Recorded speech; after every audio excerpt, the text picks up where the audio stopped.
Alhamdulillahi Rabbil Alamin Hamdan kathiran tayyiban mubarakan fih Kama yuhibbu Rabbuna wa yarda Ashhadu an la ilaha illallah wahdahu la sharika lah Wa ashhadu anna Muhammadan abduhu wa rasuluhu la nabiyya ba'dah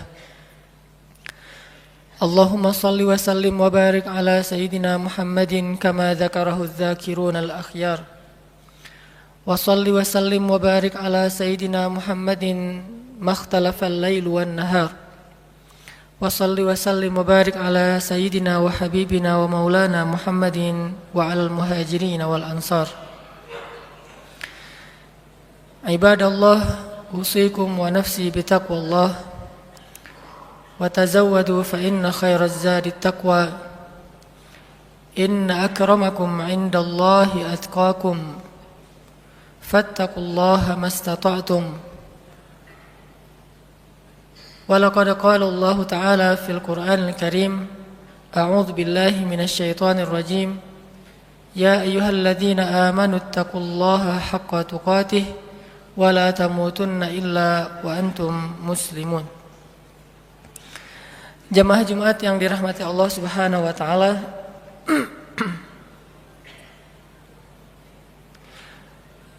Dalam sebuah hadis yang diriwayatkan oleh Imam At-Tirmidzi, Rasulullah sallallahu alaihi wasallam pernah bersabda,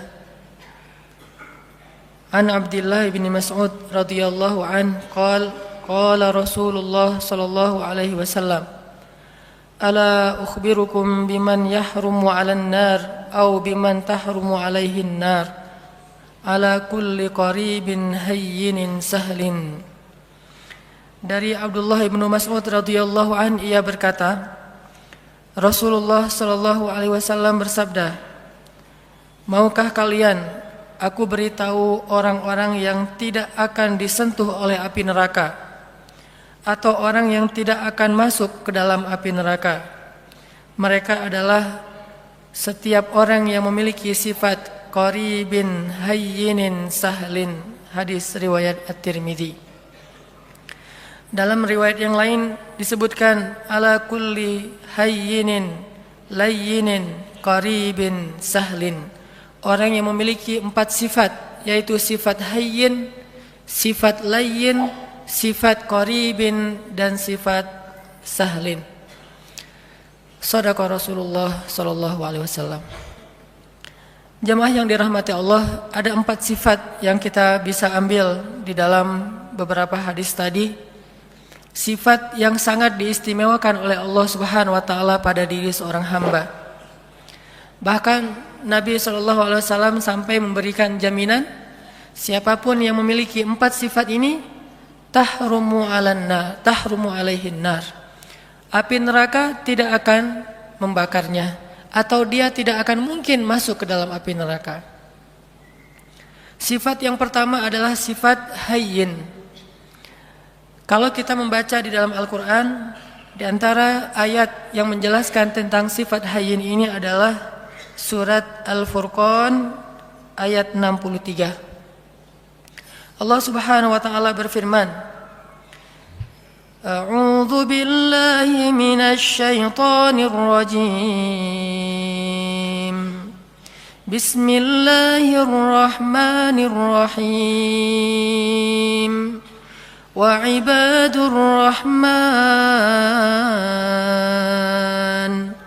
وعباد الرحمن الذين يمشون على الأرض هونا وإذا خاطبهم الجاهلون قالوا سلاما. Sadaqallahul azim. Di antara ciri hamba Allah yang dicintai oleh Allah yang Maha Rahman adalah yamshuna 'alal ardi hauna, orang yang berjalan di muka bumi dalam keadaan haunan atau hayyinan. Haunan atau hayyinan, para ulama menerjemahkan adalah orang yang memiliki sifat tawadhu, rendah hati. Dan sifat rendah hati ini adalah sifat dasarnya seorang hamba. Bahkan kalau kita memberi judul terhadap ayat yang pertama turun kepada Nabi SAW, maka ayat yang pertama turun kepada Nabi itu ada dua judul atau dua tema besar. Tema yang pertama adalah tentang kebesaran Allah, dan tema yang kedua adalah tentang kehinaan seorang hamba. Itulah ayat yang pertama turun kepada Nabi. Iqra bismi rabbikal ladzi khalaq. Ini ayat tentang kebesaran Allah. Khalaqal insan min 'alaq. Ini tentang kerendahan makhluk. Atau Iqra wa rabbukal akram. Allah yang maha mulia. Alladzi 'allama bil qalam, yang maha tahu segala sesuatu dan mengajarkan ilmu kepada manusia. 'Allamal insan ma lam ya'lam, mengajarkan kepada manusia apa yang sama sekali mereka tidak tahu. Jadi kalau kita mau ngasih judul terhadap ayat atau wahyu yang pertama turun kepada Nabi SAW, ternyata yang berhubungan dengan makhluk, ayat yang pertama turun itu adalah ayat tentang tawadu, ayat tentang rendah hati, rendah diri bahkan di hadapan Allah, dan rendah hati di hadapan makhluk. Karena ini adalah sifat dasarnya seorang hamba. Tidak mungkin disebut hamba ketika dia meninggikan diri, menganggap dirinya mulia, menganggap dirinya di atas, menganggap dirinya tinggi. Karena dasarnya seorang hamba itu adalah rendah. Sehingga ketika seorang hamba meletakkan dirinya pada status yang Allah telah tempatkan dia, baru Allah akan memuliakan dia. Tidaklah seseorang bersedekah kecuali hartanya akan bertambah, dan tidaklah seseorang merendahkan dirinya kecuali Allah akan mengangkat derajatnya. Tapi sebaliknya, ketika seorang hamba menempatkan dirinya di posisi yang lebih tinggi, maka Allah akan menjatuhkan dia sebagaimana Allah menjatuhkan iblis. Ana khairum min, saya lebih baik daripada dia, kata iblis. Maka sejak saat itu iblis diusir dari surga dan dikutuk untuk selama-lamanya. Sifat rendah hati, bahkan rendah diri di hadapan Allah Subhanahu wa taala adalah identitas aslinya makhluk. Identitas aslinya hamba, dan inilah ciri hamba yang dicintai Allah Subhanahu wa taala. Hayyin. Kalau kita belajar kepada Rasulullah sallallahu alaihi wasallam, di antara contoh-contoh bagaimana Nabi menunjukkan hayyinan, sifat tawadu, rendah hatinya beliau kepada sesama, adalah kisah ketika Nabi SAW duduk di antara sahabat-sahabat Ahlu Sufah. Ahlu Sufah itu adalah istilah untuk segolongan sahabat yang miskin, yang mereka makan roti dari bahan yang kasar. Rotinya itu kasar dan keras, sehingga kalau ingin dimakan, roti itu harus direndam dulu dengan air baru bisa dimakan. Saking kasar dan kerasnya roti ini. Dan dalam bahasa Arab ini diistilahkan dengan qadid. Ketika Nabi duduk di antara para sahabat miskin, lalu mereka menghidangkan roti-roti yang keras di hadapan Nabi, lalu mereka merasa tidak enak hati karena malu kepada Rasulullah, menganggap Rasulullah tidak pantas makan roti seperti yang mereka makan. Apa kata Nabi? Sesungguhnya saya adalah anak seorang perempuan yang biasa makan qadid. Sesungguhnya saya adalah anak seorang perempuan yang biasa makan qadid. Nabi ingin menempatkan dirinya sama dengan yang lain, sehingga yang lain tidak merasa canggung kepada beliau. Dan beliau mengatakan, saya sudah biasa makan makanan seperti ini dari dulu juga. Jadi kita sama. Akhirnya para sahabat merasa nyaman makan bersama Rasulullah SAW. Ini namanya hayyin. Tidak mencari perbedaan, tidak menganggap dirinya tidak pantas atau tidak level dengan orang lain, tetapi justru merendahkan diri sehingga menjadi sama dengan orang lain. Bahkan dalam riwayat yang lain yang mungkin ceritanya juga cukup terkenal, walaupun ulama memberikan judul yang berbeda-beda terhadap kisah ini, adalah kisah ketika Nabi bertemu dengan sekelompok penggembala ternak. Dan di Arab pada masa itu, yang menggembala ternak rata-rata bukan menggembala ternak pribadinya, bukan miliknya. Biasanya milik orang kaya digembalai oleh orang-orang miskin. Sama kayak Nabi dulu pernah menggembala ternak-ternak orang Mekah, bukan ternak beliau sendiri. Ketika Nabi duduk di antara para penggembala, maka Nabi menyampaikan, tidaklah Allah mengutus seorang Nabi kecuali mereka pernah menggembala ternak. Kenapa Nabi mengatakan ini? Mungkin ada ulama yang memberi judul hadis ini dengan judul tentang karakter building, tentang leadership. Tetapi jangan lupa bahwa angle lain dari kisah ini adalah sesungguhnya Nabi mencari persamaan antara beliau dengan orang di sekelilingnya, bahwa beliau mengatakan tidaklah Allah mengutus seorang nabi kecuali pernah menggembala ternak, seolah-olah menggembala ternak itu adalah pekerjaan yang mulia dan membuat mereka tidak pesimis, tidak rendah diri di hadapan Nabi SAW. Ini adalah cara-cara cerdas Nabi SAW dalam menyampaikan akhlak, menunjukkan akhlak hayyin, rendah hati di antara para sahabat. Banyak lagi hadis-hadis yang luar biasa, kisah-kisah bagaimana Nabi rendah hati di antara orang lain, di antara para sahabat. Bahkan ketika Nabi SAW berbicara dengan anak kecil, maka Nabi akan jongkok supaya setara ukuran tubuh beliau dengan tubuh anak kecil. Tidak berbicara seolah-olah beliau adalah seorang atasan kepada anak kecil yang bekerja di rumah beliau seperti Anas bin Malik. Ini bahasa-bahasa hainan, orang-orang yang rendah hati di hadapan makhluk. Dan Allah Subhanahu wa taala seringkali mengingatkan manusia tentang sifat rendah hati dengan cara menyebutkan asal muasal penciptaan manusia. Hampir semua ayat tentang penciptaan manusia ada pesan moral tentang hainan, rendah hati di dalamnya. Tidakkah kalian perhatikan dari apa kalian diciptakan? Ada ayat diciptakan dari tanah, ada ayat diciptakan dari dua manusia yaitu Adam dan Hawa. Ada ayat yang diciptakan dari setetes air yang hina, ada ayat yang diciptakan dari segumpal darah. Intinya adalah kalian harus tahu diri bahwa kalian sebetulnya bukan siapa-siapa. Allah lah yang telah memberikan kepada kalian kehormatan dan kemuliaan. Intinya adalah rendah hati. Hampir semua ayat tentang penciptaan manusia ada pesan tentang rendah hati di dalamnya. Makanya Nabi SAW mengatakan, di antara 4 sifat yang paling dicintai Allah kepada makhluk adalah hayyin, sifat rendah hati. Memandang orang lain sama dengan dirinya. Dan di antara makna sombong atau takabur adalah merendahkan orang lain dan menganggap dirinya lebih baik daripada orang lain. Jamaah yang dirahmati Allah Subhanahu wa taala. Sifat yang kedua, hayyinin layyin. Layyin ini secara bahasa artinya bertutur kata dengan bahasa yang lemah lembut. Kalau kita memperhatikan bagaimana Islam bisa memadukan antara lemah lembut dengan ketegasan, ini menunjukkan betapa akhlak dalam Islam itu sempurna. Karena banyak orang yang tidak bisa memadukan dua hal ini, seolah-olah ketika bersikap lemah lembut dia menjadi lemah, dan ketika bersikap tegas dia menjadi kasar.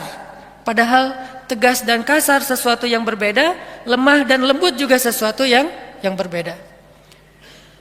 Layyin dan tegas, lemah lembut dan tegas sesuatu yang bisa dipadukan karena dua-duanya akhlak yang mulia. Mustahil dua akhlak mulia itu tidak bisa dipadukan, itu mustahil. Yang tidak mungkin dipadukan adalah akhlak mulia dan akhlak yang tercela. Maka kalau ketegasan kita sepakati sebagai akhlak mulia, pasti mungkin sekali untuk memadukan ketegasan dengan sikap lemah lembut.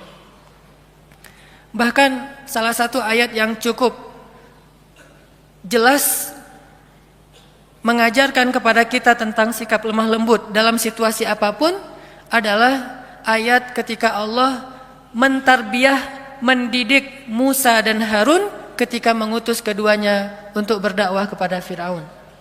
Ketika Allah mengutus Musa dan Harun berdakwah kepada raja yang paling zalim yang pernah hidup di muka bumi, bukan hanya raja yang keras, yang kasar, bahkan raja ini pernah mengaku dirinya sebagai Tuhan. Bukan hanya syirik, tapi dia mengaku sebagai Tuhan. Dia mengatakan, Ana Rabbukumul A'la, saya adalah Tuhan kalian yang paling tinggi. Ketika Allah mengutus Musa dan Harun untuk berdakwah kepada raja yang paling jahat ini, apa kata Allah? Wa qula lahu qawlan layyinan, dan ucapkanlah kepada dia ucapan yang lembut. Sebelum Musa disuruh untuk merevolusi Fir'aun, maka Musa diperintahkan lebih dulu untuk qula lahu qawlan layyinan. Kenapa Allah katakan demikian? Karena Allah tahu karakter hambanya yang bernama Musa. Kalau Harun mungkin agak tidak terlalu dikhawatirkan akan bersikap kasar, karena Harun pada dasarnya punya sifat lemah lembut. Harun ini kalau di antara para sahabat mirip seperti Abu Bakar, sedangkan Musa mirip seperti Umar. Memang terkenal dengan kerasnya terhadap kebatilan. Sehingga sebelum Musa bersikap keras atau tegas kepada Firaun, maka Allah memberi dia briefing, memberi dia nasihat, qula lahu qawlan layyinan, katakanlah kalian berdua kepada dia ucapan yang lemah lembut. Dan perhatikan juga kisah Ibrahim ketika berdakwah kepada ayahnya. Begitu ayahnya marah-marah kepada Ibrahim, bahkan mengancam akan merajam Ibrahim, apa kata Ibrahim? Qala salamun alaik, sa'astaghfiru laka rabbi, innahu kana bi hafiyya. Kata Ibrahim, salam, nggak apa-apa wahai ayah, aku akan minta ampun untukmu kepada Tuhanku. Sesungguhnya Tuhanku sangat baik kepadaku. Qaulan layyinan, sebelum kalimat-kalimat yang lain. Bahkan Nabi SAW bersabda, sesungguhnya Allah itu maha lembut dan mencintai kelembutan. Dan Allah akan memberikan kebaikan melalui jalan yang lembut, yang tidak diberikan dengan cara-cara yang kasar. Maka muncullah salah satu kisah yang cukup fenomenal dalam kehidupan Nabi tentang sifat lemah lembut, adalah adegan ketika ada seorang laki-laki Badui buang air kecil di dalam Masjid Nabawi. Ini masjid tersuci nomor 3 di dunia bagi kaum muslimin. Setelah Makkah, nomor 2 bahkan setelah Makkah, kemudian Nabawi, kemudian Masjidil Aqsa. Ada orang Badui, dan orang Badui ini dalam istilah Arab disebut A'rabi, orang yang tidak berpendidikan baik, orang yang belum paham Islam, bahkan belum masuk Islam. Dia ngelihat ada kayak tembok gitu, dia buang air kecil di situ. Lalu para sahabat berdiri ingin memarahi dia. Nabi mengatakan, tunggu, biarkan dia, jangan sakiti dia. Karena kalau dia ditahan atau dicegah, itu akan menyakiti dia, udah terlanjur. Maka biarkan dia, jangan sakiti dia.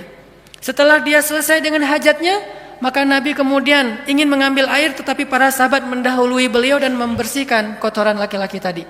Setelah selesai, Nabi memanggil dia, lalu mengajak dia berbicara baik-baik. Walaupun tidak disebutkan secara detail apa yang Nabi ucapkan kepada laki-laki ini, tetapi kesimpulannya dengan kelembutan Nabi bertanya tentang siapa namanya, dari mana asalnya, lalu memberi nasihat, ini tempat apa, kenapa tidak boleh buang air kecil di sini. Setelah Nabi menasihatinya baik-baik, akhirnya dia kemudian masuk Islam. Dan setelah dia masuk Islam, dia berdoa kepada Allah, ya Allah, rahmatilah saya dan juga Rasulullah SAW, yang lain jangan. Sampai dia berdoa seperti itu, rahmati saya dan Rasulullah saja, yang lain jangan. Karena dia sebel sama yang lain, sama Rasul dia cinta. Kemudian Nabi tersenyum dan mengatakan, kalau berdoa jangan berdoa seperti itu, doakanlah kebaikan buat semuanya. Baru dia katakan, ya Allah, rahmati saya, rahmati Rasulullah, rahmati kami semuanya. Sikap lemah lembut. Termasuk juga ada seorang laki-laki di zaman Nabi yang seringkali merencanakan untuk membunuh Nabi SAW. Sampai suatu ketika dia berhasil ditangkap oleh para sahabat, dibawa ke Madinah. Sampai di Madinah, Nabi menyuruh sahabat untuk mengikat dia di salah satu tiang masjid. Jadi dulu masjid juga berfungsi sebagai penjara darurat. Dia diikat di tiang masjid. Setiap kali Nabi datang ke masjid, Nabi tersenyum kepada dia dan bertanya, bagaimana kabarmu? Awalnya dia marah, udah tahu diikat, nanya kabar. Terus Nabi datang lagi, dia ditanya, gimana kabarmu hari ini? Gimana kabarmu hari ini? Terus Nabi bertanya. Intinya Nabi menyapa dia walaupun dia musuh. Dan ternyata lama-kelamaan dengan sapaan Nabi yang lembut, tulus, dan senyum Nabi yang luar biasa, akhirnya dia menjawab, baik wahai Muhammad. Bagaimana kabarmu? Baik wahai Muhammad. Lalu Nabi mengatakan, lepaskan ikatan dia. Setelah dilepaskan ikatannya, Nabi bertanya kepada dia, menurutmu apa yang harus kami lakukan kepadamu? Kata dia, kalau engkau mau lepaskan saya akan pulang ke kampung saya, akan saya ambil harta yang banyak, lalu saya berikan kepadamu tebusan terhadap diri saya, dan peganglah janji saya.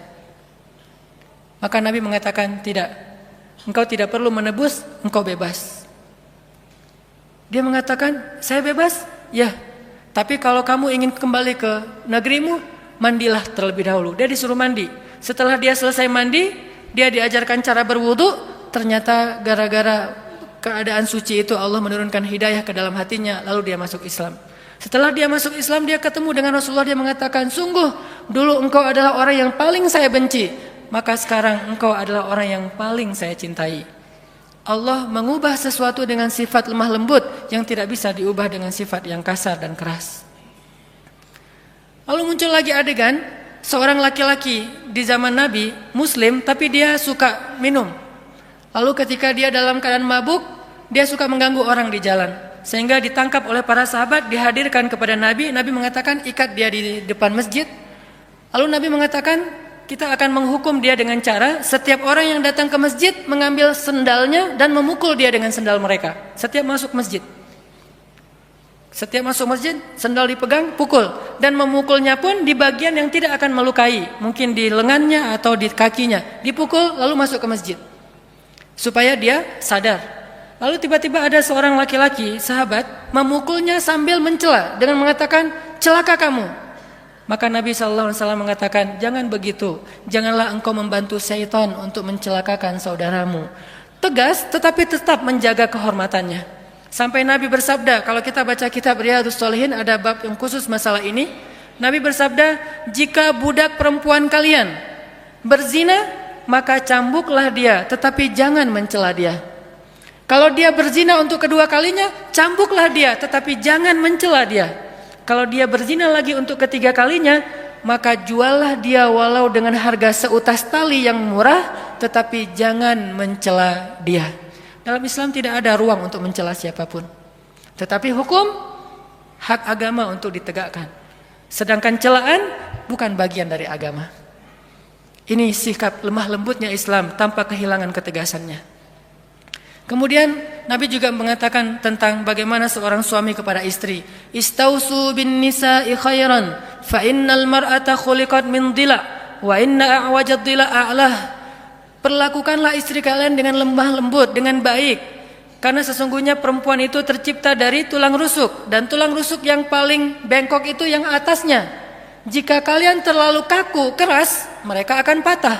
Dan jika kalian membiarkan, mereka tetap bengkok. Istausu bin nisa'i khairan. Perlakukan mereka dengan lemah lembut. Ini diantara banyak sekali riwayat-riwayat tentang pentingnya sifat lemah lembut, walaupun bukan berarti tidak ada ketegasan sama sekali. Yang ketiga, setelah hayyinin, rendah hati, layyinin, lemah lembut, ada sahlin. Sahlin itu mudah dan memudahkan.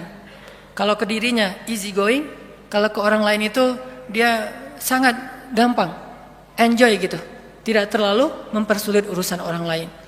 Dan saking ingin memudahkan urusan orang lain, Nabi SAW sering kesulitan sendiri. Saking ingin memudahkan urusan orang lain, sampai beliau sering kesulitan sendiri. Di antaranya, suatu saat Nabi sedang berada di pasar, tiba-tiba ada seorang perempuan, kemudian meminta Nabi, "Hei anak muda, temenin saya belanja." Nggak tahu kalau itu Rasulullah. Ditemenin sama Nabi, angkat barang-barangnya sampai selesai semuanya, kemudian diantarkan ke rumahnya, sehingga Nabi jadi tidak menyelesaikan hajatnya sendiri demi memudahkan urusan orang lain. Karena Allah berfirman, siapa yang memudahkan urusan saudaranya di dunia, maka Allah mudahkan urusan-urusan dia nanti di akhirat. Dan kita tahu akhirat itu hari ketika urusan akan sangat sulit dan kepayahan. Nabi memudahkan. Bahkan dalam sebuah riwayat yang juga cukup terkenal, suatu pagi Nabi SAW lapar, kemudian beliau datang ke dapur istrinya, membuka-buka, kalau bahasa kita mungkin membuka panci gitu, ingin mencari makanan apa di dapur. Ternyata hari itu Aisyah belum memasak apa-apa, sehingga Nabi ketika lagi buka-buka panci di dapur, tiba-tiba Aisyah muncul. Nabi tidak ingin mempersulit Aisyah, sehingga tiba-tiba Nabi mengatakan, "Ya Aisyah, hari ini saya berpuasa."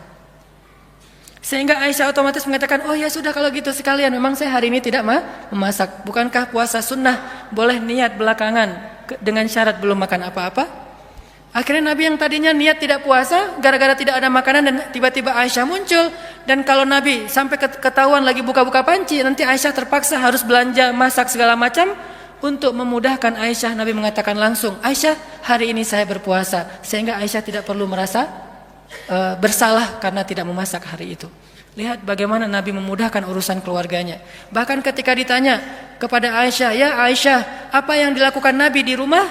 Aisyah mengatakan, "Nabi di rumah sibuk menyelesaikan semua urusan istri-istrinya." Jadi Nabi kalau di luar, orang berlomba-lomba menyelesaikan hajat beliau, kalau di rumah beliau justru sibuk dan tidak berhenti untuk menyelesaikan hajat keluarganya, menyelesaikan urusan orang lain. Sahlin, memudahkan. Dan Allah Subhanahu wa taala senang memudahkan urusan hamba. Yuridullahu bikumul yusra wala yuridu bikumul usr. Allah ingin memudahkan kalian dan tidak ingin mempersulit kalian. Lalu siapa kita yang ingin mempersulit urusan orang lain? Bahkan Allah saja ingin memudahkan urusan kita. Yang terakhir, jamaah yang dirahmati Allah, sifat yang dicintai Allah dari seorang hamba adalah qaribin. Qaribin ini lalu menjadi bahasa Indonesia karib, artinya dekat, akrab, tidak jaim. Orangnya itu mudah untuk bergaul. Baru kenal dengan dia langsung akrab. Dan juga bukan berarti dia terlalu sok akrab atau caper dan seterusnya, tetapi mudah bergaul dengan dia, tidak ada jarak, tidak membuat orang sungkan. Rasulullah SAW ketemu dengan siapapun, orang itu akan mudah curhat kepada beliau. Bahkan seorang perempuan yang baru kenal beliau dengan nyaman curhat kepada beliau. Datang seorang perempuan mengatakan, "Ya Rasulullah, bukankah Allah la yastahi minal haq?" Allah tidak malu kalau kita ngomong tentang suatu kebenaran? Kata Nabi, "Ya." Memangnya ada apa? Kata dia, "Ya Rasulullah, bagaimana cara membersihkan haid?" Seorang perempuan nyaman bertanya itu kepada Rasulullah, dan pasti tidak akan nyaman bertanya itu kepada yang lain. Bagaimana cara membersihkan haid? Nabi mengatakan, "Ya dibersihkan." Kata dia, "Ya tapi bagaimana?" Kata Nabi, "Ya dibersihkan." Kata dia, "Ya tapi bagaimana ya Rasul?" Akhirnya Aisyah yang mendengar pertanyaan ini memegang tangannya, membawa dia masuk ke dalam dan dijelaskan secara lebih jelas, lebih detail, karena Nabi tidak mungkin menjelaskan itu kepada yang bukan mahramnya. Tapi intinya di sini betapa seorang perempuan merasa nyaman untuk curhat, menanyakan perihalnya kepada Rasulullah, termasuk sampai turun ayat curhat di dalam Al-Quran. Tahukah kita surat curhat di dalam Al-Quran?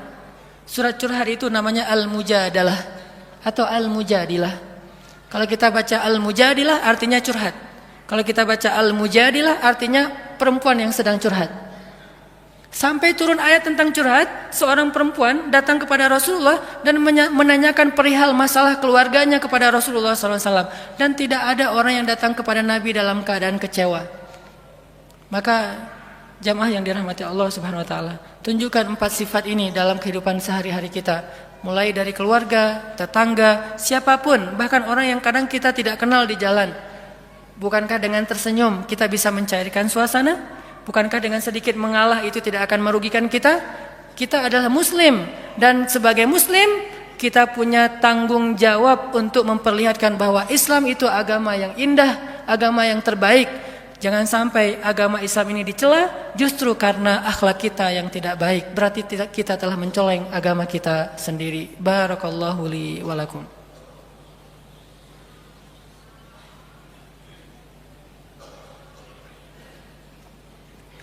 Alhamdulillahirabbil alamin. Asyhadu an la ilaha illallah wa asyhadu anna Muhammadar Rasulullah. Allahumma shalli wa sallim wa barik ala sayyidina wa habibina wa maulana Muhammadin wa ala alihi wa sahbihi ajma'in. Jamaah yang dirahmati Allah Subhanahu wa taala, Allah Subhanahu wa taala berfirman, Bismillahirrahmanirrahim. Ya ayuhan nas, ya ayyuhalladzina amanu, la yaskhar qaumun min qaum asa ayyakunu khairan minhum wala nisa'um min nisa' asa ayyakunna khairan minhun. Janganlah kalian saling mencela, karena bisa jadi orang yang dicela itu lebih baik daripada orang yang mencela. Begitu juga sekelompok perempuan, jangan mencela kelompok perempuan yang lain, karena bisa jadi perempuan yang dicela itu lebih baik daripada yang mencela. Intinya ayat-ayat akhlak di dalam Al-Quran itu sangat banyak, dan jangan lupakan bahwa akhlak itu sama pentingnya dengan akidah dan ibadah. Dan bukan berarti mengambil akhlak membuang akidah dan ibadah, atau sebaliknya, mengambil akidah dan ibadah saja tapi mengabaikan akhlak. Islam adalah sebuah kesatuan. Memahami Islam itu harus kafah. Udkhulu fis silmi kafah. Masuklah kalian ke dalam agama ini secara utuh. Utuh artinya tidak mengambil sebagian ayat dan membuang sebagian yang lain, mengambil satu sunnah dan membuang sunnah yang lain, mengambil satu syariat dan membuang syariat yang lain. Maka siapapun yang membeda-bedakan antara satu ayat dengan ayat yang lain, satu sunnah dengan sunnah yang lain, satu syariat dengan syariat yang lain, sungguh dia tidak beriman kepada Allah Subhanahu wa taala. Yukhadi'una Allah walladzina amanu wama yakhda'una illa anfusahum. Mudah-mudahan kita bisa mengamalkan ayat dan hadis-hadis tentang akhlak ini dalam kehidupan kita, dan Allah Subhanahu wa taala memberikan apa yang dijanjikan kepada kita, yaitu terhindar dari api neraka.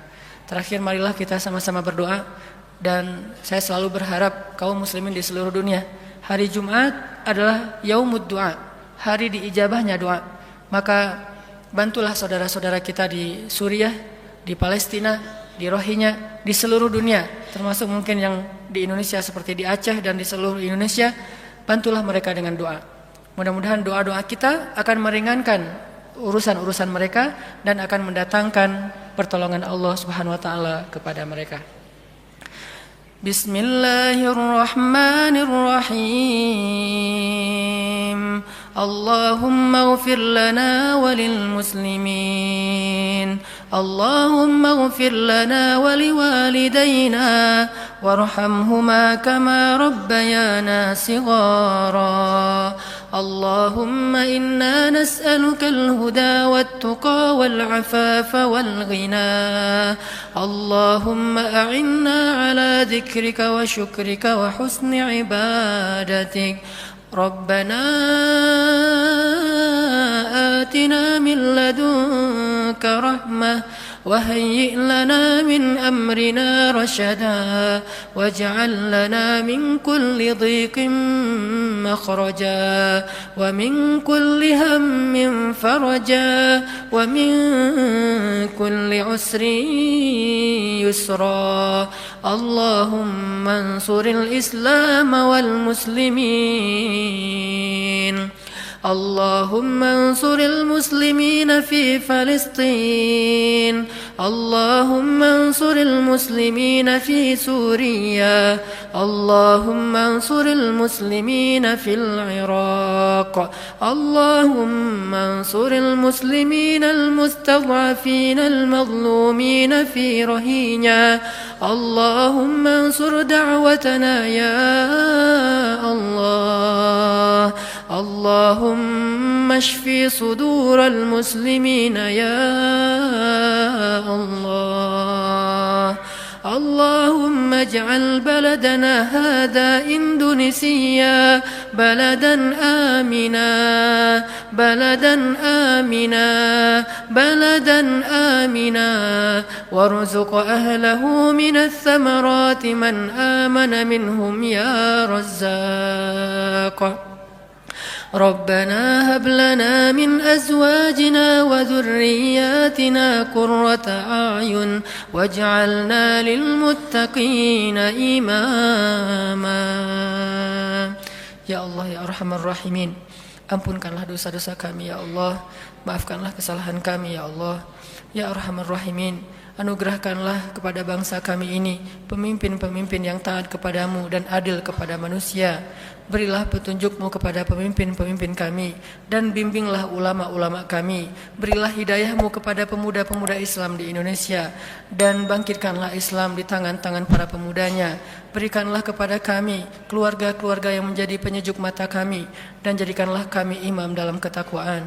Ya Arhamar Rahimin, bantulah saudara-saudara kami di seluruh dunia, saudara-saudara kami di Palestina, di Suriah, di Irak, di Myanmar, di Yaman, di Mesir, dan di seluruh dunia ya Allah. Bantulah saudara-saudara kami di Nanggro Aceh Darussalam dan kuatkanlah kesabaran mereka. Hindarkanlah negeri ini dari malapetaka dan musibah-musibah yang akan mengambil dan menyakiti urusan dan menyulitkan urusan kaum muslimin. Ya Arhamar Rahimin, satukanlah barisan kaum muslimin, satukanlah hati kaum muslimin. Engkaulah yang menggenggam hati hamba-Mu, tidak ada daya dan upaya kecuali dengan kebesaran-Mu ya Allah. Ya Arhamar Rahimin, jadikanlah kami termasuk di antara orang-orang yang menolong agama-Mu. Jangan Engkau biarkan kami menjadi orang yang hanya duduk berpangku tangan dan membiarkan agama-Mu dalam keadaan terlunta-lunta. Ya Arhamar Rahimin, selamatkanlah kami di dunia dan di akhirat. Jauhkan kami dari azab kubur. Berikanlah kepada kami husnul khatimah. Rabbana atina fid dunya hasanah wa fil akhirati hasanah wa qina adzabannar. Qulu qawli hadza wastaghfirullaha li wa lakum innahu huwal ghafurur rahim.